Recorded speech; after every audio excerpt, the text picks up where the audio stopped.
ত্রয়োদশ জাতীয় সংসদ নির্বাচনে চট্টগ্রাম ৪ আসনে বিএনপি মনোনীত প্রার্থী আসলাম চৌধুরী, চট্টগ্রাম ২-এ সারোয়ার আলমগীর ও শেরপুর ২-এ বিএনপি মনোনীত প্রার্থী ফাহিম চৌধুরীর নির্বাচনে অংশগ্রহণ করতে কোনো বাধা নেই, এমন আদেশ দিয়েছেন আপিল বিভাগ। সকালে প্রধান বিচারপতি নেতৃত্বাধীন আপিল বিভাগের এ আদেশে আরও বলা হয়েছে, চলমান আপিল নিষ্পত্তি না হওয়া পর্যন্ত ওই আসনগুলো চূড়ান্ত ফলাফল প্রকাশ স্থগিত থাকবে।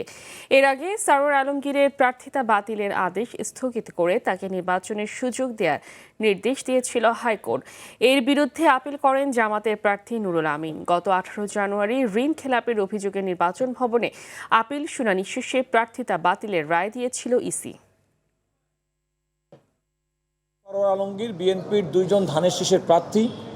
আসন্ন ত্রয়োদশ জাতীয় সংসদ নির্বাচন, যেটি 12ই ফেব্রুয়ারি অনুষ্ঠিত হবে, আজকে থেকে মাত্র কদিন বাদে তাদের নির্বাচনে প্রতিদ্বন্দ্বিতা করতে কোনো আইনগত বাধা নেই। যে শেরপুর 3 আসনের জনাব ফাহিম চৌধুরী, তিনি যেহেতু তার অস্ট্রেলিয়ান নাগরিকত্ব পরিত্যাগ করেছেন, সুতরাং আইনগতভাবে সাংবিধানিকভাবে তার নির্বাচন করতে কোনো বাধা নেই।